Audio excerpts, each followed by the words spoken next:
Hello hello everyone, जय Jagannath. Welcome back to my another mini blog को। तो आज आम घरे पनीर होता।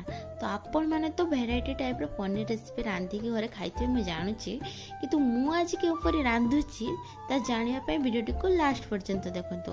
आ आपण मैंने मधे एमिति रांधिबे, रांधिले पनीर टेस्ट बहुत बढ़िया होता है। तो मु फास्ट एटी सब किछि वेजिटेबल लेथली, माने सब किछि नै, आलू आ गाजर ताको भलो भाबरे तेल रे छाकी आनिची। तापरे सेई तेल रे पनीर को मध्य देकी भलो भाबरे भाजी आनी।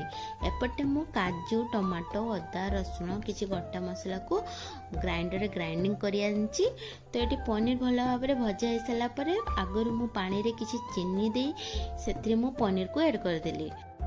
एमिति मु पनीर साथी कहीं कली आपण मैंने तो निश्चय जानते, जी जानती कमेंट निश्चय जानतु। तो सही कढ़ाई मु किछि तेल ले जो सब मसला गुड़ी को मु ग्राइंडिंग करथली ताको तेल रे भलो भाबरे कसी दे सला परे सेथिरे लंका गुंड, हलदी, स्वाद मुताबिक लुण, दही, कस्तूरी मेथी, पनीर मसला सबू दे मु भलो भाबरे एठी कसी देली जेमिति माने मसला रो तेल गुड़िक सेपरेट हो जिवो। तापरे सब किछि भाजी करी रखितली जा ता सब ऐड कर सला परे मु सेथिरे पानी मध्ये ऐड कर देली। तो मु तो पनीर तरकारी एमिति रांधिनी, आपण माने केमिति रांधती मते कमेंट रे निश्चय जणाइबे।